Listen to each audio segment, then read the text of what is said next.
To Peter von Blood, a brilliant young scientist. Hello and welcome to a very special episode of the Never Heard of It podcast.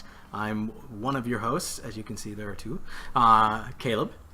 Yeah, and I am Michael Fight. You know, for most people, they probably thought there was just one person doing two different voices. Yeah, and you had such an amazing laugh that I'm personally impressed to see that there's actually two of you. It's pretty fantastic, to be quite honest. So we're doing this episode because this is a special episode. This is a Mother's Day episode. To all those moms out there, so all the mamas and the mamas, and the mamas. So we were going to do a movie called MILFs vs. Zombies, but we figured maybe that was a little too much. You know, a little offensive to moms, a little tasteless. Right. So instead, we're going to talk about the movie Mama Dracula. I literally heard about this today. Mama Dracula. So Mama Dracula is a 1980 film that talks. It's I would say zany. Yeah. That was the word I think is the only word I could think of to describe this film is zany. That is accurate. Yeah. So Mama Dracula was made in 1980, and to me, Mama Dracula feels like it's kind of like a Mel Brooks-esque, let's just put a bunch of gags and see what happens from there. I can totally see that. My entire impression throughout the movie was this is a live-action Looney Tunes cartoon. Oh, yeah, absolutely. It's just so wacky and slapstick and thrown together, and the scene by scene, there's not necessarily any, coherence or consistency to the jokes or anything. It's just, let's just throw it all out there and just see what happens. Just hope for the best. As a lot of the movies that we review are kind of in that same vein, where they're just like, I don't know, man. Let's just throw it at the wall and see what sticks. Yes, pretty much. So Mama Dracula follows the story of Elizabeth Dracula. Yeah. Elizabeth Dracula. Mama Dracula follows Elizabeth Dracula. And the reason why I actually said that is because so Mama Dracula has to bathe in the blood of virgins in order to stay alive and stay young and beautiful forever, which of course is a play on the original story of Elizabeth Bathory, who was one of the very first theories of vampires, is that she would take young, beautiful virgins and she would kill them and essentially bathe in their blood, and that's how she supposedly stayed young. She was a Hungary woman in the late 1500s. Yeah. The twist, of course, being that in this world of the questionable morals of the 80s, the virgins were hard to come by, so it was getting more and more difficult for Countess Dracula to extend her life and her beauty. Right, but so she has two twin vampires. I thought I don't know. I feel bad. It's like the Wangenberg brothers, and they are actual twins. Yeah. So these twins, they're very they're kind of I guess one of many comic reliefs of the entire film. The whole film is comic relief. It is a good movie. Don't get us wrong. It's silly. It's definitely a fun watch. Yeah. But they play the part of, they run this dress store, this fashionable dress store called Vamp, which they call Womp, which I thought was pretty interesting. And every time V's are W's. Yep. Yes. And when they go to the Castle, The castle. The castle. We must go back to the castle. I am a vampire. So we were discussing this before. I spent a good deal of the movie trying to figure out what accent they were speaking with. Were they trying to affect a Romanian or Transylvanian accent, or were they speaking with their native accents? The film was made in France or Belgium, and we realized that the characters for the most part had French accents, and sometimes were trying to put on a more Eastern European accent on top of their French accent. It was brilliant. Yeah. Now, was it sounded like they were obviously in France or something, but it kind of also sounded like they were referencing Bulgaria and... But they did say that they were in Transylvania. Okay. But... So it shifts back and forth between this village where everyone knows that they're vampires, and is actively trying to trap them or hunt them down with the pitchforks and torches and whatnot, and this city where they own this fashion store, as you said, called Vamp, calling themselves out, and no one notices or think twice about it. So clearly, very disconnected realities between this obviously like medieval peasant village and this modern metropolis somewhere in Europe, which is super weird because like when they go to the village and the village is right up the road because they actually drive to the village at some point frequently. It's really weird because they go there with their like dress van, but like people are dressed like you would think like a medieval peasant is dressed, and it's like a log cabin and they're drinking out of steins and stuff. But then like 2 minutes later they're like driving around in brand new cars, or new for the 80s brand new cars, and they have TVs and stuff, and I'm like, hey, what the fuck is going on here? One moment they're in a horse-drawn carriage, the next they're in like a Bentley. Right. It's super weird. So, but the weirdest part about this is that that's not really the plot of this movie. No. And that's the craziest part about this thing. So the plot of this movie is this Professor Von Blood, Dr. Von Blood, and it's spelled Bloed, who is this very... He's a wacky fella. I mean, he's a very, like I could picture like a Jerry Lewis playing him. He's like Moranis in Broderick's Body. Yes. That is so spot on. That is perfectly spot on. So he is he's basically he's like a blood doctor because obviously his name is Von Blood. Yeah. So basically what it is, he's like an alchemist of sorts, and his idea is he's trying to basically make synthetic blood. The Mama Dracula hears about this, so she summons for him to basically set him up in her basement to create synthetic blood. Under the pretense of joining a World Blood Congress. Right. Apparently all these other famous blood scientists, all his colleagues in academia are supposed to come out to this. But of course it's all a sham.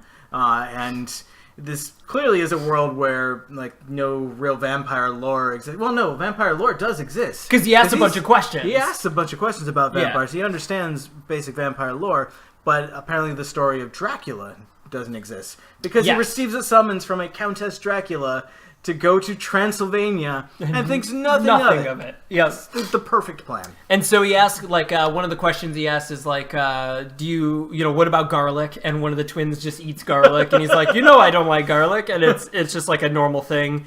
Daylight, they can walk in the daylight because they do it several times. I mean, they run a shop in downtown. In the middle of, and what was the other one? They he asked about mirrors. Mirrors. So mirrors, they can't be seen in mirrors, right? That was his thing. Apparently, they claim that. Right, but then they do this mirror gag. The twins wake up and they do this mirror gag. And so if you've ever seen the movie Duck Soup with the Marx Brothers, and you remember the Harpo Marx mirror scene, if you haven't seen it, you might have also seen it. He does the exact same gag on the I Love Lucy show too. But so Harpo Marx and Groucho Marx are both they both have their sleeping stuff on, and the twins do the same thing, and they're mirroring the same thing that everyone's doing, and so the twins are doing it, and they're brushing their teeth and they're getting ready, and they're wearing the exact same thing, and Professor Von Blood comes in and sees one of them, and he thinks that they're one of them is looking in a mirror, so he starts trying to look in the mirror, and he's like. And he thinks that he's no reflection. He's like, I have no reflection. He thinks he's a vampire because he can't see himself in the mirror now, and he starts freaking out. And then that gag just sort of ends, and the twins just sort of laughed, and that's kind of the end of the gag. Which is it was just such a weird, completely out of the blue gag. It's so brilliant, but it was just so funny. So brilliant. And that was one of the things that cemented in my brain. This is a cartoon. Yeah, we're actually watching a cartoon. Mel Blanc is involved somewhere in this. He's in there going, no, do this. So Mama Dracula outside. So eventually, he figures out. Which, by the way, so the magic formula that he figures out is the housemaid there, the Fräulein housemaid who just walks around going, no actual dialogue. Yeah, none. She just screams at everyone like that, and she, she's a bigger, think Swedish housemaid. She's like, oh, blah, blah, blah. So she walks in, and he's like, I keep making gold. He keeps making gold somehow instead he makes of blood. Gold instead of blood. Right. It's just piles and piles of gold bricks. Shit, gold again! Just throwing gold bars everywhere. So she comes down and she goes, and she writes E equals MC squared on the board, and he has this revelation, then all of a sudden it works, which, by cheap the way... lightning effects everywhere. Right. Which, by the way, E equals MC squared is energy equals mass times the velocity squared. Yeah. It is not in any relation to this. It's the theory of the faster things go, they increase in mass. And it's all about, the theory of relativity. It has nothing to do with bioengineering in any way whatsoever. She even kind of mimes as though she's referring to Einstein with his hair. Right. What is that? I'd like to point out that the lab in which Von Blood is set up in the castle, you see these large copper pots that he's working in. I recognize them immediately as copper brew kettles. And so I was watching during the credits, and they actually did film in a brewery in Belgium. Oh, that's fine. I forget, it was like Renault Brewery or something like that. I can't remember exactly. But they filmed in a brewery, so... That's fantastic. Yeah. So this is a really weird one-off movie, Mama Dracula, again, made in 1980. And when it comes to star power... Not a lot. There's really not a lot, except for one hammer. person. Well, I guess two people if you count the other people. But Mama Dracula was played by Louise Fletcher. Louise Fletcher, who's been in a lot of things, a lot of, in my opinion, very classic roles. She was Nurse Ratched in One Flew Over the Cuckoo's Nest. Yep. And as a Trekkie growing up, I was thrilled to realize that she was Kai Wynn from Deep Space Nine. Yep. And, of course, Mrs. Wilson in Dennis the Menace. Of course. And if you are a fan of American literature, she plays the grandmother in the TV movie Flowers in the Attic, which is a super messed up book and movie. If you haven't read it, do that. She was in Cruel Intentions. She was recently in the show Girl Boss. She was in the show Shameless. She's been on a couple episodes of Heroes. Yep. Private Practice, The Genesis. Goodness gracious. The list goes on of a lot of great things that she had been in.